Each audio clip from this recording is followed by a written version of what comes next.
कि इस मूवी में आप देखोगे एक ऐसी जेल को जहां पर सिर्फ लड़कियों को रखा जाता था और फिर वहां के सीनियर ऑफिसर से लेकर के जो उनकी वार्डन होती है वो सब लोग हर रात मिल करके अलग अलग कैदी की बचाते हैं। तो ये सब कुछ वो कैसे कैसे कहाँ कहाँ क्यों क्यों कितनी कितनी बार करते हैं ये सब तुम आज के इस मूवी में देखने वाले हो। मूवी काफी इंटरेस्टिंग है और ये एक ड्रामा मूवी है जो कि आपको बहुत पसंद आएगी। इसे डाउनलोड कैसे करना है ये मैं आपको थोड़ा सा आगे बताऊंगा। तो मूवी स्टार्ट होती है और हम एक बहुत ही खूबसूरत लड़की को देख पाते हैं जो कि हाईवे पर खड़ी होकर के लिफ्ट मांग रही थी कि तभी उसके सामने एक लाल कलर की कार आकर रुकती है जिसके अंदर बिली बैठा हुआ था। बिली उससे लिफ्ट के लिए पूछता है तो रीटा भी मान जाती है और ये दोनों कार पे बैठकर आगे जाने लगते हैं। कुछ दूर चल करके बिली एक रेस्टोरेंट पे गाड़ी को रोकता है और यहाँ पर ये दोनों बैठकर कुछ बातें करने लगते हैं और इसी बीच उस लड़की ने अपना नाम रीटा बताया और बिली अपना नाम बताता है। यहाँ पर रीटा साफ साफ समझ पा रही है कि बिली उसकी बिल्ली से काफी अट्रैक्ट हो गया है और वो उसकी बजाना चाहता है। खैर वो उसे ओयो ले जाती कि इससे पहले ही वहाँ पर एक पुलिस ऑफिसर आ गया जो कि बिली की गाड़ी को अजीब तरह से देखने लगता है और बिली ने जब ये नोटिस किया तो वो रीटा को गोली दे करके चला जाता है वॉशरूम का बहाना बनाकर। उसके जाते ही वो पुलिस ऑफिसर अंदर आया और वो रीटा से पूछता है कि जो बाहर गाड़ी खड़ी है क्या वो उसकी है, पर रीटा तो उससे एक शब्द भी नहीं कहती और देखते ही देखते वो उसकी गन छीन कर उसको ही टैग कर देती है। जिसके बाद उसने उस रेस्टोरेंट के ओनर को भी सल्टा दिया और गोलियों की आवाज सुनकर जब बिली वहाँ पर पहुँचा तो रीटा उससे कहती है वो फिल्मों वाले पुराने डायलॉग मत मारना, तुम कौन हो कहाँ से हो, सीधा जाओ और उसकी तिजोरी खाली कर दो।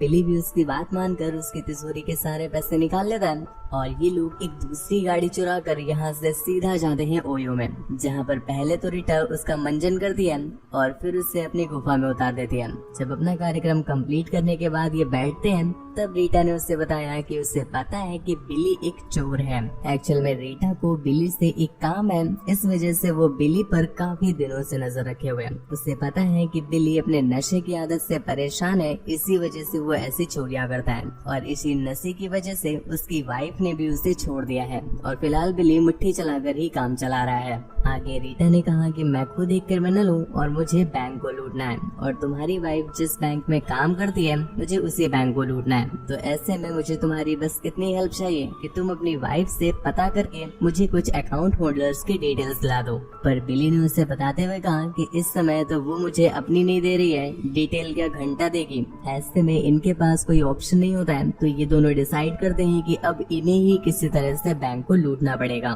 बिली को मोटिवेट करने के लिए और उसे स्ट्रेंथ देने के लिए रीटा उसे रात भर तगड़ा दूध पिलाती है, जिसके बाद अगले सुबह वो लोग बैंक पे पहुंच गए बैंक को लूटने के लिए। हालांकि प्लान बिल्कुल सही था और ये लोग प्लान में बिल्कुल सही जा भी रहे थे। बिली ने एक लेडी को गन पॉइंट कर लिया था और वो उन्हें धमका रहा था और दूसरी तरफ रीटा बिली की ही वाइफ से पैसे वसूल रही थी। यहाँ तक तो सब कुछ सही चल रहा था पर इतने में ही एक बंदा चुपके से सिक्योरिटी अलार्म प्रेस कर देता है, जिस पर दूसरी तरफ बैठे गार्ड को पता चल जाता है कि अंदर कुछ ठीक नहीं है। तो वो अपनी गन लोड करके सीधा बैंक में आ गया। दूसरी तरफ हम निव्या को देख पाते हैं जो कि अपने हस्बैंड के मास्क चढ़ाने के बावजूद भी ऐसी एंगल बैंगल हरकतों की वजह से तुरंत ही पहचान लेती है कि ये उसका बाबू ही है।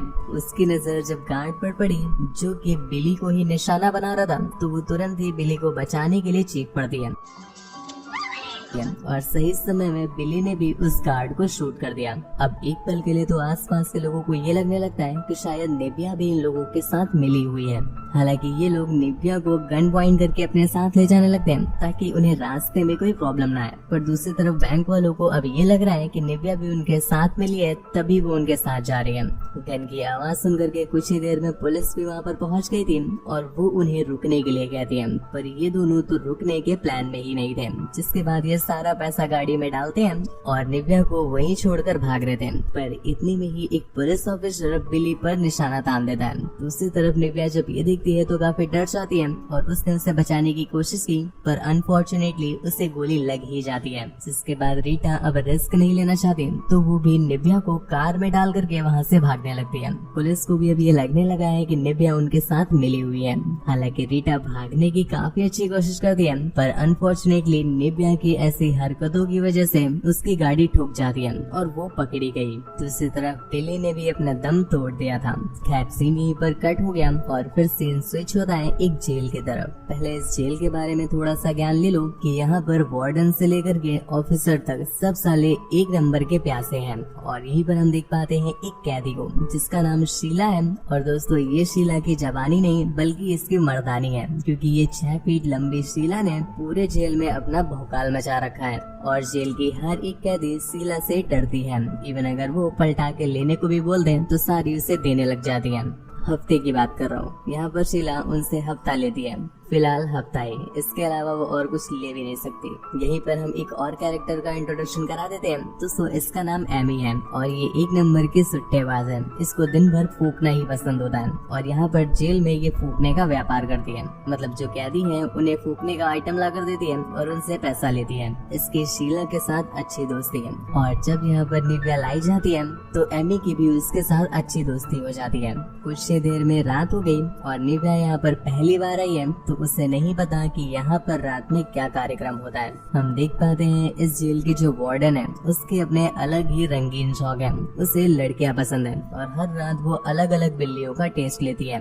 इसके अलावा और कुछ लेने के लिए उसके पास संसाधन नहीं है। यहीं पर दूसरी तरफ हम सैम नाम के एक चीफ गार्ड को देख पाते हैं जिसे भी सेम टैक्सी की तरह ही हर रात एक नए चिकने मैदान पर अपने घोड़े की सवारी करनी होती है। हालांकि टैक्सी सवारी नहीं कर पाती, वो सिर्फ चाटती कोसती है, लेकिन यहाँ पर सैम सवारी क्या वो तो रगड़ देता है, जिस पर जेल के हर कैदी की सैम से फटती है। पता नहीं किस दिन वो सैम के हाथ लग जाए तो उसकी फाड़ ही दे।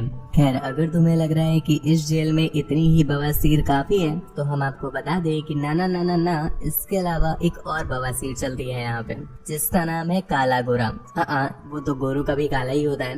यहाँ पर उसके अलावा पूरी बॉडी की बात हो रही है। जो काले लोग हैं वो अलग तरह के कपड़े पहनते हैं और जो गोरे लोग हैं वो अलग तरह के कपड़े पहनते हैं। और जो गोरे लोग हैं वो काले लोगों से खुद को ज्यादा सुपीरियर समझते हैं और इसी चलते इनकी अक्सर जेल में लड़ाई होती रहती है। और इनकी लड़ाई को पूरी जेल में कोई शांत नहीं करा सकता सिवाय डिक्सी के, क्योंकि अगर किसी ने डिक्सी के सामने ऊंची आवाज उठाई तो वो उसी रात उनकी ऊंची चीखें निकलवा देती है। इस वजह से सबकी फटती है उससे।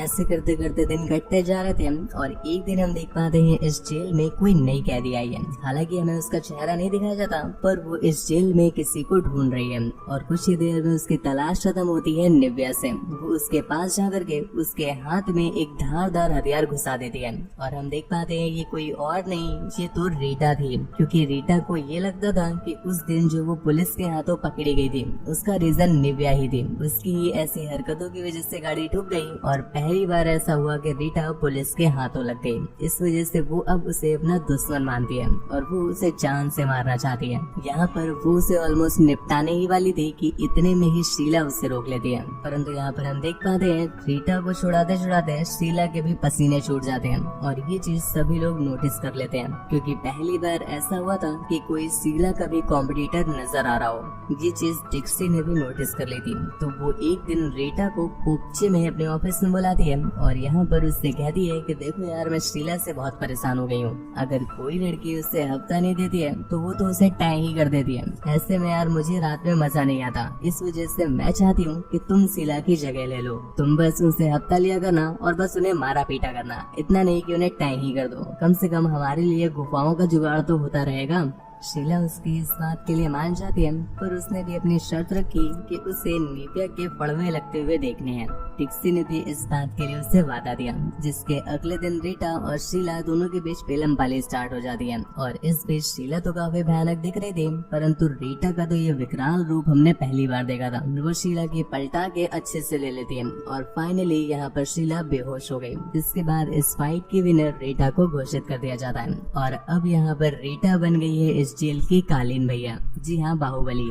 ये देखकर डिक्सी भी उससे बहुत खुश होती है और अब रीटा ने उसे उसका प्रॉमिस पूरा करने के लिए कहा, जिस पर डिक्सी ने सैम के पास जा करके उसे निव्या के शेल की चाबी दी। क्योंकि डिक्सी तो जानती ही है कि सैम जब तक रात में 2-3 गुजिया न चटका दे तब तक उसे मजा नहीं आता। इसी वजह से उसने कहा कि आज जाओ तुम आज एक गुलाबी मारो और बस तुम्हें करना इतना है जैसा तुम रोज रगड़ते हो उससे 10 गुना ज्यादा रगड़ना। उसके रगड़न की आवाज ऐसी आई कि पूरे पूरे जेल में वो आवाज गूंजे। अब भाई साहब सैम को चाहिए क्या, यही तो उसके लिए जन्नत है। और हम देख पाते हैं डिक्सी ने बहुत तगड़ा गेम खेला। इधर से वो सैम की भी फेवरेट बन गई और दूसरी तरफ से वो रीटा की भी फेवरेट बन गई। और अब से ये दोनों लोग ही उसके लिए गहरे वाले आइटम ला के देंगे। खैर रात में सैम उसके सेल में पहुंच भी जाता है जहाँ पर निव्या सोई हुई थी और वो उसको सोते सोते ही उसको पीलने की कोशिश करता है। पर इतने में ही निव्या जग गई और उसने अपने सामने ये देखा तो भाई साहब उसकी फटके फ्लावर हो जाती है,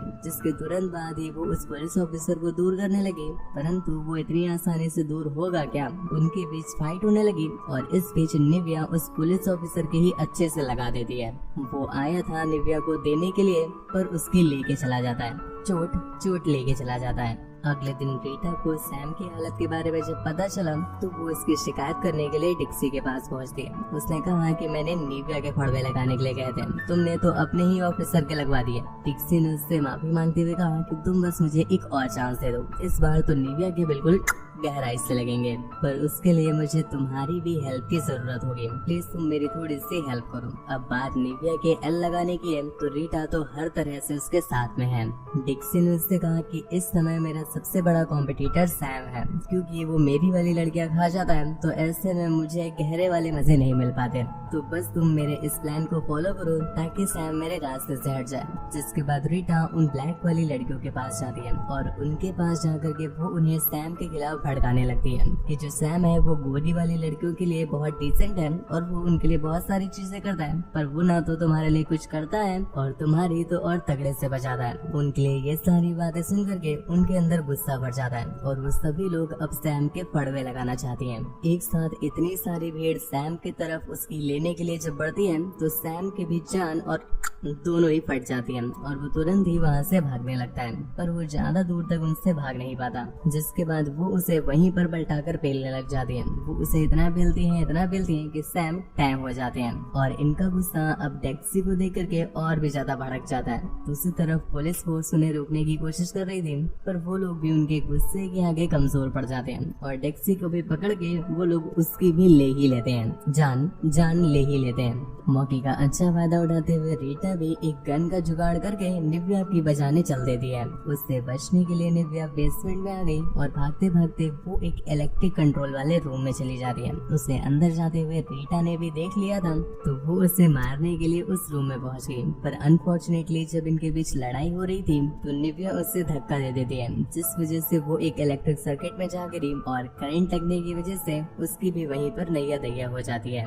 मूवी के एंडिंग में हम देख पाते हैं काफी सालों बाद का समय जब निव्या ने अपनी सजा को पूरा कर लिया था और वो अपनी फैमिली के पास वापस लौट आई है, जिसके साथ ही ये मूवी यहीं पर एंड हो जाती है। दोस्तों ये मूवी बेसिकली हमें जेल के हालातों के बारे में दिखाती है, बस इसका फोकस विमेंस की तरफ ज्यादा था तो ये हमें विमेन जेल की कंडीशन दिखाती है। खैर मेंस की जेल में भी खास कुछ बदलाव नहीं है, उनका भी कुछ ऐसा ही हाल है, बस ये कुछ अलग पीड़ाओं से सफर कर रही है, वो कुछ अलग पीड़ाओं से सफर करते हैं। खैर मूवी आपको कैसे लगी नीचे कमेंट करके जरूर बताना। ऐसे ही और भी ज्यादा इंटरेस्टिंग मूवीज के लिए चैनल को सब्सक्राइब करना ना भूलें और मुझसे बात वगैरह करना चाहते हैं या मुझे देखना चाहते हैं तो आप मुझे इंस्टाग्राम पर फॉलो करके मैसेज कर सकते हैं। मेरी इंस्टा आईडी आपको स्क्रीन पर दिख रही है और लिंक नीचे डिस्क्रिप्शन में दिया हुआ है। वीडियो को प्लीज एक लाइक कर दीजिएगा और यदि एक्सप्लेनेशन में कोई कमी रह गई हो तो प्लीज डिसलाइक भी कर दीजिएगा। एटलीस्ट आप हमें अपना फीडबैक देंगे, हमें बहुत खुशी होगी।